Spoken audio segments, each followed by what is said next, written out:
Chapter 4. The taxi went up the hill, past the lighted square, then on into the dark, still climbing, then leveled out onto a dark street behind Saint-Étienne-du-Mont, went smoothly down the asphalt, past the trees and the standing bus at the Place de la Contrescarpe. Then turned onto the cobbles of the Rue Mouffetard. There were lighted bars and late-open shops on each side of the street. We were sitting apart, and we jolted close together going down the old street. Brett's hat was off. Her head was back. I saw her face in the lights from the open shops. Then it was dark. Then I saw her face clearly as we came out on the Avenue des Gobelins. The street was torn up and men were working on the car tracks by the light of acetylene flares. Brett's face was white, and the long line of her neck showed in the bright light of the flares. The street was dark again, and I kissed her. Our lips were tight together, and then she turned away and pressed against the corner of the seat, as far away as she could get. Her head was down.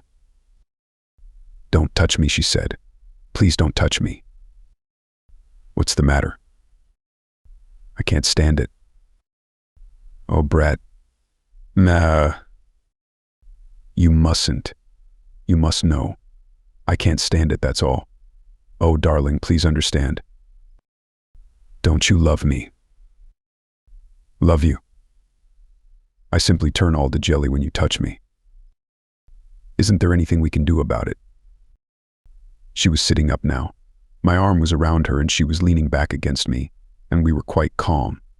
She was looking into my eyes with that way she had of looking that made you wonder whether she really saw out of her own eyes. They would look on and on after everyone else's eyes and the world would have stopped looking.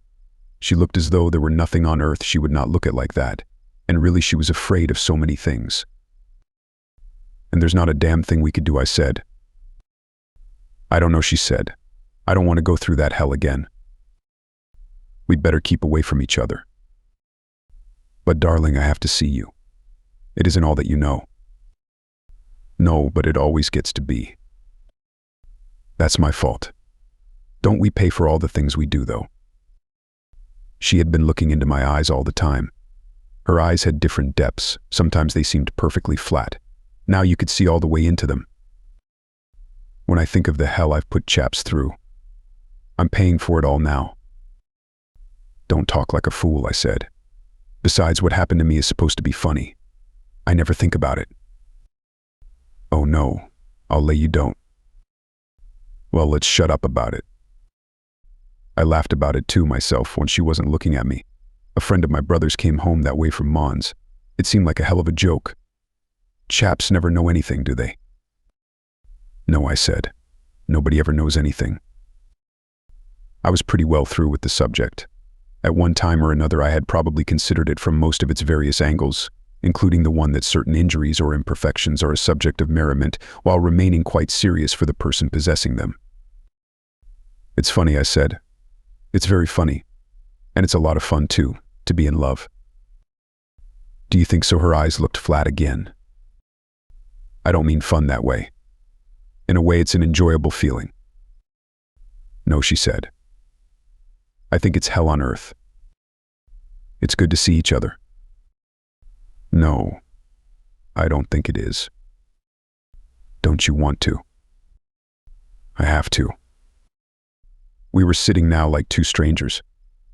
On the right was the Parc Montsouris, the restaurant where they have the pool of live trout and where you can sit and look out over the park was closed and dark. The driver leaned his head around. "Where do you want to go?" I asked. Brett turned her head away. "Oh, go to the Select." "Café Select," I told the driver. Boulevard Montparnasse we drove straight down, turning around the Lion de Belfort that guards the passing Montrouge trams. Brett looked straight ahead. On the Boulevard Raspail, with the lights of Montparnasse in sight, Brett said, "Would you mind very much if I asked you to do something?" "Don't be silly. Kiss me just once more before we get there." When the taxi stopped, I got out and paid. Brett came out putting on her hat. She gave me her hand as she stepped down. Her hand was shaky. I say, "Do I look too much of a mess?" She pulled her man's felt hat down and started in for the bar. Inside, against the bar and at tables, were most of the crowd who had been at the dance. "Hello, you chaps," Brett said. "I'm going to have a drink." "Oh, Brett." Brett, the little Greek portrait painter who called himself a duke, and whom everybody called Zizi, pushed up to her. "I got something fine to tell you." "Hello, Zizi," Brett said. "I want you to meet a friend," Zizi said. A fat man came up. "Count Mippipopoulos, meet my friend Lady Ashley." "How do you do," said Brett. "Well, does your ladyship have a good time here in Paris?" asked Count Mippipopoulos, who wore an elk's tooth on his watch chain. "Rather," said Brett. "Paris is a fine town, all right," said the Count. "But I guess you have pretty big doings yourself over in London." "Oh yes," said Brett. "Enormous." Braddock's called to me from a table. "Barnes," he said, "have a drink. That girl of yours got in a frightful row." "What about?" "Something the patron's daughter said. A corking row. She was rather splendid, you know. Showed her yellow card and demanded the patron's daughter's too. I say it was a row." "What finally happened?" "Oh, someone took her home. Not a bad-looking girl. Wonderful command of the idiom. Do stay and have a drink?" "No," I said. "I must shove off. Scene cone." "He went home with Frances," Mrs. Braddock put in. "Poor chap. He looks awfully down," Braddock said. "I dare say he is," said Mrs. Braddock's. "I have to shove off," I said. "Good night." I said good night to Brett at the bar. The Count was buying champagne. "Will you take a glass of wine with us, sir?" he asked. "No, thanks awfully." "I have to go." "Really going?" Brett asked. "Yes," I said. "I've got a rotten headache." "I'll see you tomorrow." "Come in at the office." "Hardly." "Well, where will I see you?" "Anywhere around 5 o'clock. "Make it the other side of town then." "Good. I'll be at the Crillon at 5. "Try and be there," I said. "Don't worry," Brett said. "I've never let you down, have I?" Heard from Mike. Letter today." "Good night, sir," said the Count. I went out onto the sidewalk and walked down toward the Boulevard Saint-Michel, past the tables of the Rotonde, still crowded, looked across the street at the Dome, its tables running out to the edge of the pavement. Someone waved at me from a table. I did not see who it was and went on. I wanted to get home. The Boulevard Montparnasse was deserted. Levine's was closed tight, and they were stacking the tables outside the Closerie des Lilas. I passed Ney's statue standing among the new-leaved chestnut trees in the arc light. There was a faded purple wreath leaning against the base. I stopped and read the inscription from the Bonapartist groups, some date I forget. He looked very fine, Marshal Ney in his top boots, gesturing with his sword among the green new horse chestnut leaves. My flat was just across the street, a little way down the Boulevard Saint-Michel. There was a light in the concierge's room and I knocked on the door and she gave me my mail. I wished her good night and went upstairs. There were 2 letters and some papers. I looked at them under the gaslight in the dining room. The letters were from the States. One was a bank statement. It showed a balance of $2,432.60. I got out my checkbook and deducted 4 checks drawn since the first of the month and discovered I had a balance of $1,832.60. I wrote this on the back of the statement. The other letter was a wedding announcement. Mr. and Mrs. Aloysius Kirby announced the marriage of their daughter Catherine. I knew neither the girl nor the man she was marrying. They must be circularizing the town. It was a funny name. I felt sure I could remember anybody with a name like Aloysius. It was a good Catholic name. There was a crest on the announcement, like Zizi the Greek Duke. And that Count. The Count was funny. Brett had a title too, Lady Ashley. To hell with Brett. To hell with you, Lady Ashley. I lit the lamp beside the bed, turned off the gas, and opened the wide windows. The bed was far back from the windows, and I sat with the windows open and undressed by the bed. Outside, a night train, running on the streetcar tracks, went by carrying vegetables to the markets. They were noisy at night when you could not sleep. Undressing, I looked at myself in the mirror of the big armoire beside the bed. That was a typically French way to furnish a room. Practical too, I suppose, of all the ways to be wounded. I suppose it was funny. I put on my pajamas and got into bed. I had the two bullfight papers, and I took their wrappers off. One was orange, the other yellow. They would both have the same news, so whichever I read first would spoil the other. Littoral was the better paper, so I started to read it. I read it all the way through, including the petty correspondence and the cornograms. I blew out the lamp. Perhaps I would be able to sleep. My head started to work. The old grievance. Well, it was a rotten way to be wounded and flying on a joke front like the Italian. In the Italian hospital we were going to form a society. It had a funny name in Italian. I wonder what became of the others, the Italians. That was in the Ospedale Maggiore in Milano, Padiglione Ponte. The next building was the Padiglione Zonda. There was a statue of Ponte, or maybe it was Zonda. That was where the liaison colonel came to visit me. That was funny. That was about the first funny thing. I was all bandaged up, but they had told him about it. Then he made that wonderful speech, "You, a foreigner, an Englishman, any foreigner was an Englishman, have given more than your life." What a speech. I would like to have it illuminated to hang in the office. He never laughed. He was putting himself in my place, I guess. Che mala fortuna. Che mala fortuna. I never used to realize it, I guess. I try and play it along and just not make trouble for people. Probably I never would have had any trouble if I hadn't run into Brett when they shipped me to England. I suppose she only wanted what she couldn't have. Well, people were that way. To hell with people. The Catholic Church had an awfully good way of handling all that. Good advice anyway, not to think about it. Oh, it was swell advice. Try and take it sometime. Try and take it. I lay awake thinking in my mind, jumping around. Then I couldn't keep away from it, and I started to think about Brett, and all the rest of it went away.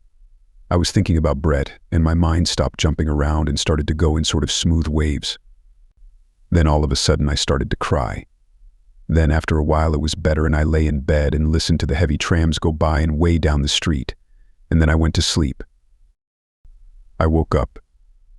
There was a row going on outside. I listened, and I thought I recognized a voice. I put on a dressing gown and went to the door. The concierge was talking downstairs. She was very angry. I heard my name and called down the stairs. "Is that you, Monsieur Barnes?" the concierge called. "Yes, it's me." "There's a species of woman here who's waked the whole street up." "What kind of a dirty business at this time of night?" "She says she must see you. I've told her you're asleep."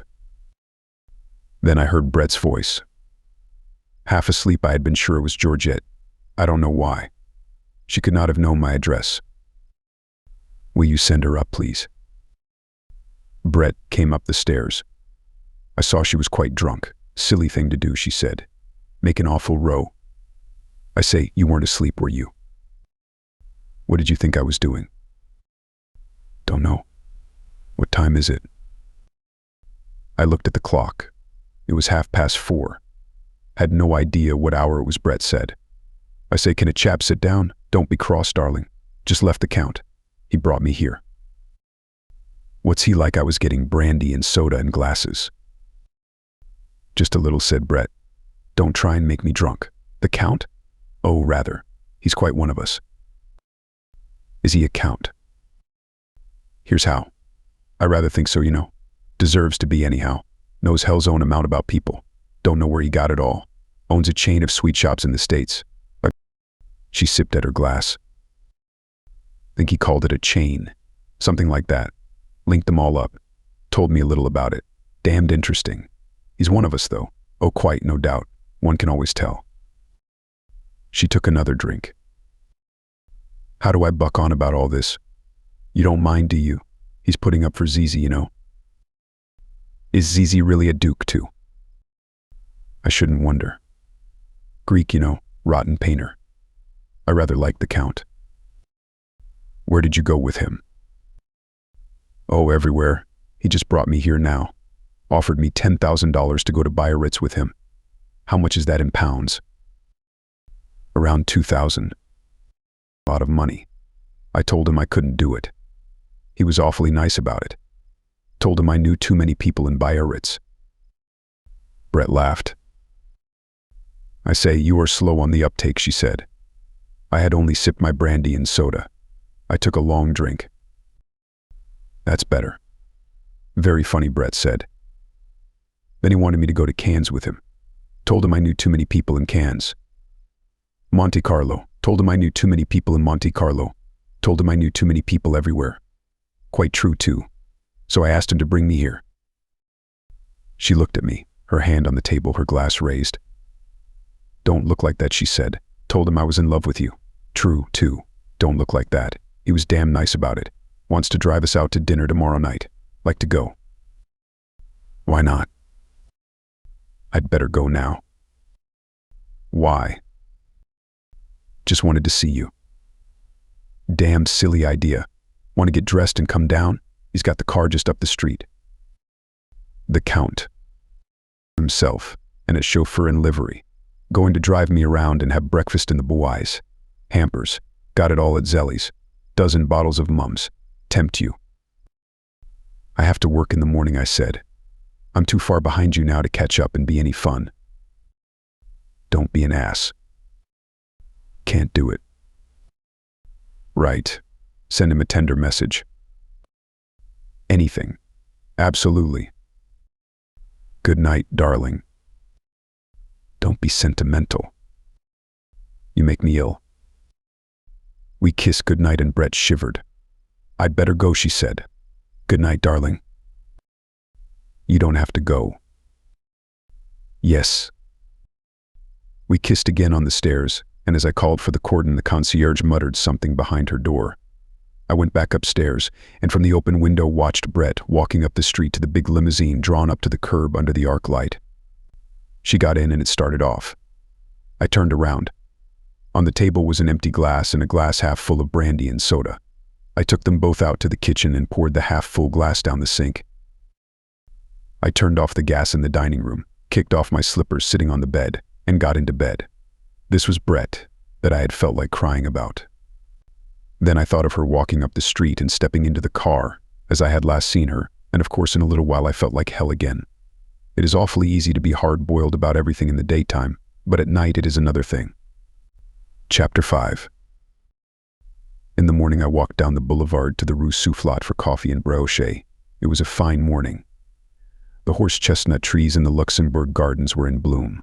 There was the pleasant early morning feeling of a hot day. I read the papers with the coffee and then smoked a cigarette. The flower women were coming up from the market and arranging their daily stock. Students went by going up to the law school or down to the Sorbonne. The boulevard was busy with trams and people going to work. I got on an S-bus and rode down to the Madeleine, standing on the back platform. From the Madeleine I walked along the Boulevard des Capucines to the Opera and up to my office. I passed the man with the jumping frogs and the man with the boxer toys. I stepped aside to avoid walking into the thread with which his girl assistant manipulated the boxers. She was standing looking away, the thread in her folded hands. The man was urging 2 tourists by. 3 more tourists had stopped and were watching. I walked on behind a man who was pushing a roller that printed the name Cinzano on the sidewalk in damp letters. All along people were going to work. It felt pleasant to be going to work. I walked across the avenue and turned into my office. Upstairs in the office I read the French morning papers, smoked, and then sat at the typewriter and got off a good morning's work. At 11 o'clock I went over to the Quai d'Orsay in a taxi and went in and sat with about a dozen correspondents, while the Foreign Office mouthpiece, a young Nouvelle Revue Française diplomat in horn-rimmed spectacles, talked and answered questions for half an hour. The president of the council was in Lyons making a speech, or rather he was on his way back. Several people asked questions to hear themselves talk, and there were a couple of questions asked by news servicemen who wanted to know the answers. There was no news. I shared a taxi back from the Quai d'Orsay with Woolsey and Crumb. "What do you do nights?" Jake asked Crumb. "I never see you around." "Oh, I'm over in the quarter." "I'm coming over some night." "The Dingo. That's the great place, isn't it?" "Yes. That or this new dive, the Select." "I've meant to get over," said Crumb. "You know how it is, though, with a wife and kids." "Playing any tennis?" Woolsey asked. "Well, no," said Crumb. "I can't say I've played any this year. I've tried to get away, but Sundays it's always rained, and the courts are so damn crowded." "The Englishmen all have Saturday off," Woolsey said. "Lucky beggars," said Crumb. "Well, I'll tell you. Someday I'm not going to be working for an agency. Then I'll have plenty of time to get out in the country. That's the thing to do. Live out in the country and have a little car. I've been thinking some about getting a car next year. I banged on the glass. The chauffeur stopped. Here's my street, I said. Come in and have a drink. Thanks, old man, Crumb said. Woolsey shook his head. I've got to file that line he got off this morning. I put a 2-franc piece in Crumb's hand. You're crazy, Jake, he said. This is on me. It's all on the office anyway. Nope. I want to get it. I waved goodbye. Crumb put his head out. See you at the lunch on Wednesday. You bet. I went to the office in the elevator. Robert Cohen was waiting for me. Hello, Jake, he said. Going out to lunch? Yes. Let me see if there is anything new. Where will we eat? Anywhere. I was looking over my desk. Where do you want to eat? How about Wetzel's? They've got good Hors d'Oeuvres. In the restaurant, we ordered Hors d'Oeuvres and beer. The sommelier brought the beer, tall, beaded on the outside of the steins and cold. There were a dozen different dishes of Hors d'Oeuvres. Have any fun last night, I asked. No. I don't think so. How's the writing going? Rotten. I can't get this second book going. That happens to everybody. Oh, I'm sure of that. It gets me worried, though. Thought any more about going to South America? I mean that. Well, why don't you start off? Frances. Well, I said, take her with you. She wouldn't like it. That isn't the sort of thing she likes. She likes a lot of people around. Tell her to go to hell. I can't. I've got certain obligations to her. He shoved the sliced cucumbers away and took a pickled herring. What do you know about Lady Brett Ashley, Jake? Her name's Lady Ashley. Brett's her own name. She's a nice girl, I said. She's getting a divorce and she's going to marry Mike Campbell. He's over in Scotland now. Why? She's a remarkably attractive woman. Isn't she? There's a certain quality about her, a certain fineness. She seems to be absolutely fine and straight. She's very nice. I don't know how to describe the quality, Cohen said. I suppose it's breeding. You sound as though you liked her pretty well. I do. I shouldn't wonder if I were in love with her. She's a drunk, I said. She's in love with Mike Campbell, and she's going to marry him. He's going to be rich as hell someday. I don't believe she'll ever marry him. Why not? I don't know. I just don't believe it. Have you known her a long time? Yes, I said. She was a V.A.D. in a hospital I was in during the war. She must have been just a kid then. She's 34 now. When did she marry Ashley? During the war. Her own true love had just kicked off with the dysentery. You talk sort of bitter. Sorry. I didn't mean to. I was just trying to give you the facts. I don't believe she would marry anybody she didn't love. Well, I said, she's done it twice. I don't believe it. Why? Well, I said, don't ask me a lot of fool questions if you don't like the answers. I didn't ask you that. You asked me what I knew about Brett Ashley. I didn't ask you to insult her. Oh, go to hell. He stood up from the table, his face white, and stood there white and angry behind the little plates of Hors d'Oeuvres. Sit down, I said. Don't be a fool. You've got to take that back. Oh, cut out the prep school stuff. Take it back. Sure. Anything. I never heard of Brett Ashley. How's that? No, not that. About me going to hell. Oh, don't go to hell, I said. Stick around. We're just starting lunch." Cohen smiled again and sat down. He seemed glad to sit down. What the hell would he have done if he hadn't sat down? "You say such damned insulting things, Jake." "I'm sorry. I've got a nasty tongue. I never mean it when I say nasty things." "I know it," Cohen said. "You're really about the best friend I have, Jake." God help you, I thought. Forget what I said out loud. "I'm sorry." "It's all right. It's fine. I was just sore for a minute." "Good. Let's get something else to eat." After we finished the lunch, we walked up to the Café de la Paix and had coffee. I could feel Cohen wanted to bring up bread again, but I held him off it. We talked about one thing and another, and I left him to come to the office. Chapter 6. At 5:00 I was in the Hotel Crillon waiting for Brett. She was not there, so I sat down and wrote some letters. They were not very good letters, but I hoped their being on Crillon stationery would help them. Brett did not turn up, so about 5:45 I went down to the bar and had a Jack Rose with George the barman. Brett had not been in the bar either, and so I looked for her upstairs on my way out and took a taxi to the Café Select.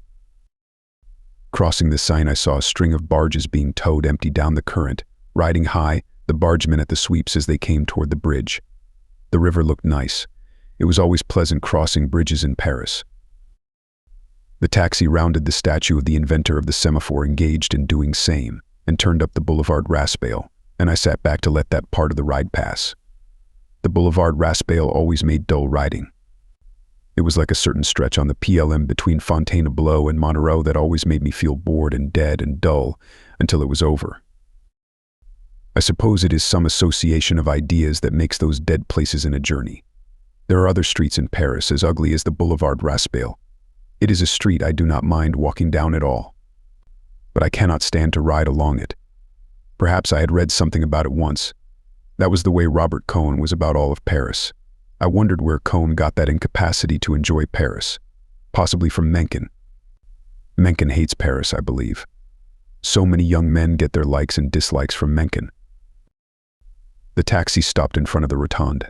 No matter what café in Montparnasse you ask a taxi driver to bring you to from the right bank of the river, they always take you to the Rotonde. 10 years from now, it will probably be the Dome. It was near enough, anyway. I walked past the sad tables of the Rotonde to the Select.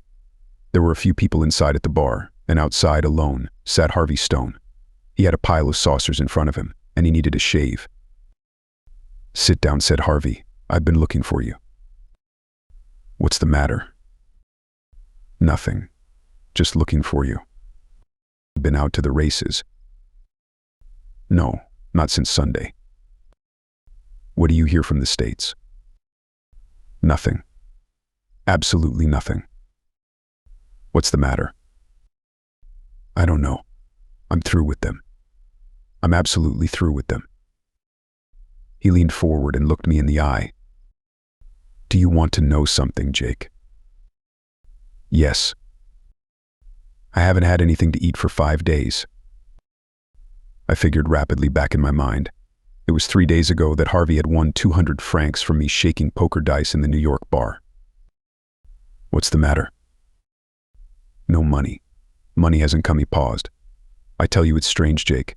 When I'm like this, I just want to be alone. I want to stay in my own room. I'm like a cat." I felt in my pocket. "Would 100 help you any, Harvey?" "Yes." "Come on. Let's go and eat." "There's no hurry." "Have a drink." "Better eat." "No, when I get like this, I don't care whether I eat or not." We had a drink. Harvey added my saucer to his own pile. "Do you know Mencken, Harvey?" "Yes. Why?" "What's he like?" "He's all right. He says some pretty funny things. Last time I had dinner with him, we talked about Hoffenheimer. The trouble is, he said, he's a garter snapper that's not bad." "That's not bad." "He's through now," Harvey went on. "He's written about all the things he knows, and now he's on all the things he doesn't know." "I guess he's all right," I said. "I just can't read him." "Oh, nobody reads him now," Harvey said, "except the people that used to read the Alexander Hamilton Institute." Well, I said. That was a good thing, too. Sure, said Harvey. So we sat and thought deeply for a while. Have another port. All right, said Harvey. There comes Cohen, I said. Robert Cohen was crossing the street. That moron, said Harvey. Cohen came up to our table. Hello, you bums, he said. Hello, Robert, Harvey said. I was just telling Jake here that you're a moron. What do you mean? Tell us right off. Don't think. What would you rather do if you could do anything you wanted? Cohen started to consider. Don't think. Bring it right out. I don't know, Cohen said. What's it all about anyway? I mean, what would you rather do? What comes into your head first, no matter how silly it is? I don't know, Cohen said. I think I'd rather play football again with what I know about handling myself now. I misjudged you, Harvey said. You're not a moron. You're only a case of arrested development. You're awfully funny, Harvey, Cohen said. Someday somebody will push your face in. Harvey Stone laughed. You think so? They won't, though, because it wouldn't make any difference to me. I'm not a fighter. It would make a difference to you if anybody did it. No, it wouldn't. That's where you make your big mistake. Because you're not intelligent. Cut it out about me. Sure, said Harvey. It doesn't make any difference to me. You don't mean anything to me. Come on, Harvey, I said. Have another Porto. No, he said. I'm going up the street and eat. See you later, Jake. He walked out and up the street. I watched him crossing the street through the taxis, small, heavy, slowly sure of himself in the traffic. He always gets me sore, Cohen said. I can't stand him. I like him, I said. I'm fond of him. You don't want to get sore at him. I know it, Cohen said. He just gets on my nerves. Write this afternoon. No, I couldn't get it going. It's harder to do than my first book. I'm having a hard time handling it. The sort of healthy conceit that he had when he returned from America early in the spring was gone. Then he had been sure of his work, only with these personal longings for adventure. Now the sureness was gone. Somehow I feel I have not shown Robert Cohen clearly. The reason is that until he fell in love with Brett, I never heard him make one remark that would, in any way, detach him from other people. He was nice to watch on the tennis court, he had a good body, and he kept it in shape, he handled his cards well at bridge, and he had a funny sort of undergraduate quality about him. If he were in a crowd, nothing he said stood out. He wore what used to be called polo shirts at school, and may be called that still, but he was not professionally youthful. I do not believe he thought about his clothes much. Externally, he had been formed at Princeton. Internally, he had been molded by the two women who had trained him. He had a nice, boyish sort of cheerfulness that had never been trained out of him, and I probably have not brought it out. He loved to win at tennis. He probably loved to win as much as Lenglen, for instance. On the other hand, he was not angry at being beaten. When he fell in love with Brett, his tennis game went all to pieces. People beat him who had never had a chance with him. He was very nice about it. Anyhow, we were sitting on the terrace of the Café Select, and Harvey Stone had just crossed the street. Come on up to the Lilas, I said. I have a date. What time? Frances is coming here at 7:15. There she is. Frances Klein was coming toward us from across the street. She was a very tall girl who walked with a great deal of movement. She waved and smiled. We watched her cross the street. Hello, she said. I'm so glad you're here, Jake. I've been wanting to talk to you. Hello, Frances, said Cohen. He smiled. Why, hello, Robert. Are you here? She went on, talking rapidly. I've had the darndest time. This one shaking her head at Cohen didn't come home for lunch. I wasn't supposed to. Oh, I know. But you didn't say anything about it to the cook. Then I had a date myself and Paula wasn't at her office. I went to the Ritz and waited for her, and she never came, and of course I didn't have enough money to lunch at the Ritz. What did you do? Oh, when out, of course, she spoke in a sort of imitation joyful manner. I always keep my appointments. No one keeps theirs, nowadays. I ought to know better. How are you, Jake, anyway? Fine. That was a fine girl you had at the dance and then went off with that Brett one. Don't you like her? Cohn asked. I think she's perfectly charming, don't you? Cohen said nothing. Look, Jake, I want to talk with you. Would you come over with me to the Dome? You'll stay here, won't you, Robert? Come on, Jake. We crossed the Boulevard Montparnasse and sat down at a table. A boy came up with the Paris Times and I bought one and opened it. What's the matter, Francis? Oh, nothing, she said, except that he wants to leave me. How do you mean?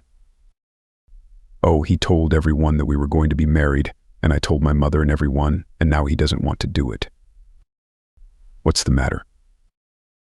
He's decided he hasn't lived enough. I knew it would happen when he went to New York. She looked up, very bright-eyed and trying to talk inconsequentially. I wouldn't marry him if he doesn't want to. Of course I wouldn't. I wouldn't marry him now for anything.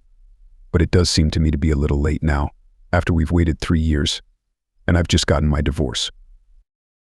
I said nothing. We were going to celebrate so, and instead we've just had scenes. It's so childish, we have dreadful scenes, and he cries and begs me to be reasonable, but he says he just can't do it.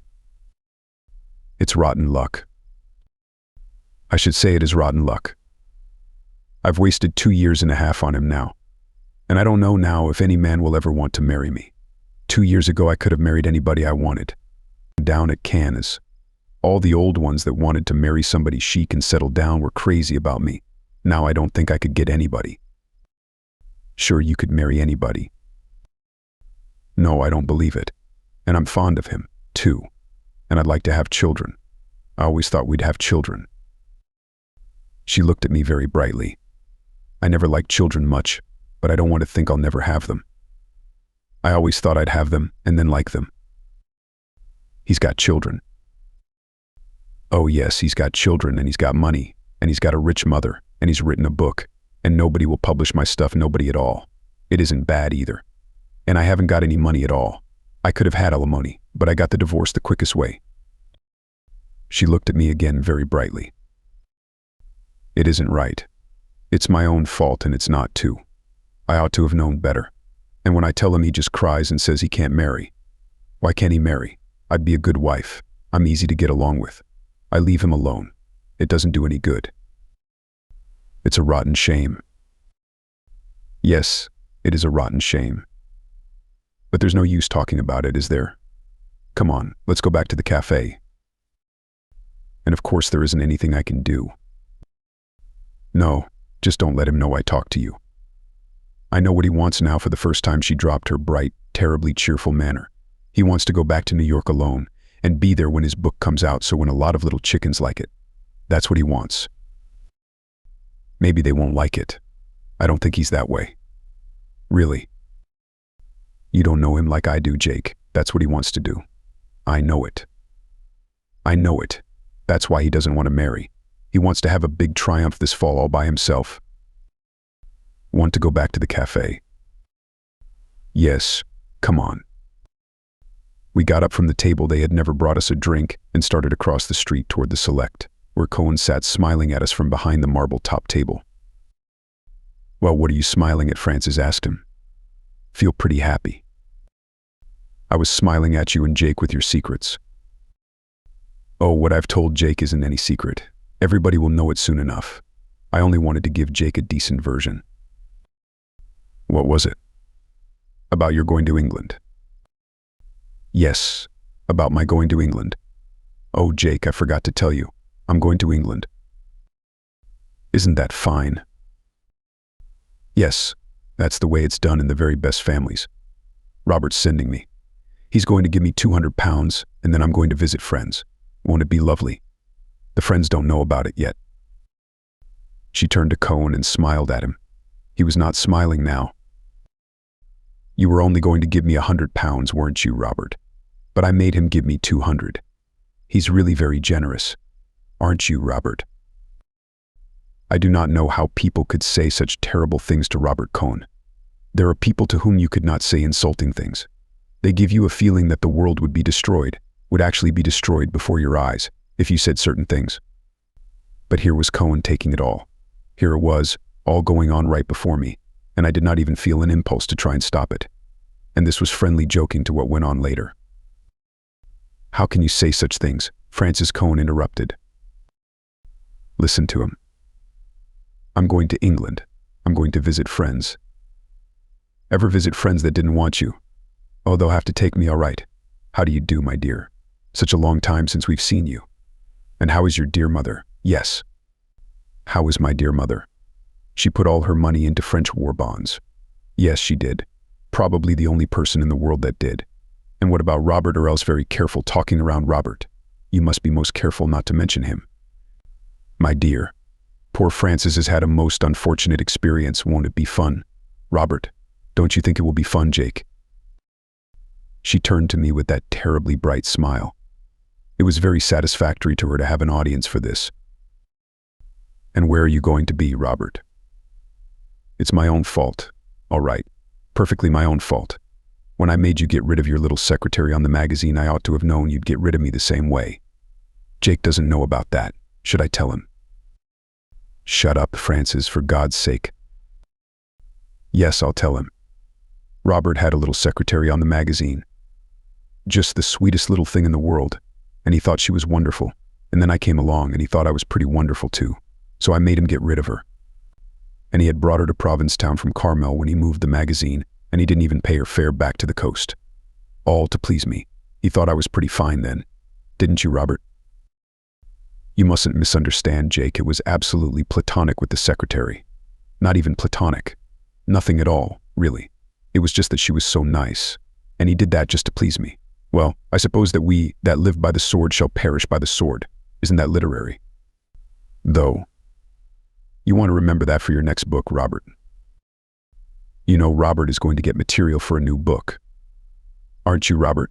That's why he's leaving me. He's decided I don't film well. You see, he was so busy all the time that we were living together, writing on this book, that he doesn't remember anything about us. So now he's going out and get some new material.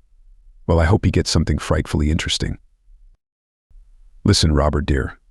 Let me tell you something. You won't mind, will you? Don't have scenes with your young ladies. Try not to, because you can't have scenes without crying. And then you pity yourself so much you can't remember what the other person said. You'll never be able to remember any conversations that way. Just try and be calm. I know it's awfully hard, but remember, it's for literature. We all ought to make sacrifices for literature. Look at me. I'm going to England without a protest. All for literature. We must all help young writers. Don't you think so, Jake? But you're not a young writer, are you, Robert? You're 34. Still, I suppose that is young for a great writer. Look at Hardy. Look at Anatole France. He just died a little while ago. Robert doesn't think he's any good, though. Some of his French friends told him. He doesn't read French very well himself. He wasn't a good writer like you are, was he, Robert? Do you think he ever had to go and look for material? What do you suppose he said to his mistresses when he wouldn't marry them? I wonder if he cried too. Oh, I've just thought of something. She put her gloved hand up to her lips. I know the real reason why Robert won't marry me, Jake. It's just come to me. They've sent it to me in a vision in the Café Select. Isn't it mystic? Someday they'll put a tablet up, like at Lord's. Do you want to hear? Robert, I'll tell you. It's so simple. I wonder why I never thought about it. Why, you see, Robert's always wanted to have a mistress, and if he doesn't marry me, why, then he's had one. She was his mistress for over 2 years. See how it is? And if he marries me, like he's always promised he would, that would be the end of all the romance. Don't you think that's bright of me to figure that out? It's true, too. Look at him and see if it's not. Where are you going, Jake? I've got to go in and see Harvey Stone a minute. Cohn looked up as I went in. His face was white. Why did he sit there? Why did he keep on taking it like that? As I stood against the bar looking out, I could see them through the window. Frances was talking on to him, smiling brightly, looking into his face each time she asked, "Isn't it so, Robert Organ?" Maybe she did not ask that now. Perhaps she said something else. I told the barman I did not want anything to drink and went out through the side door. As I went out the door, I looked back through the two thicknesses of glass and saw them sitting there. She was still talking to him. I went down a side street to the Boulevard Raspail. A taxi came along and I got in and gave the driver the address of my flat.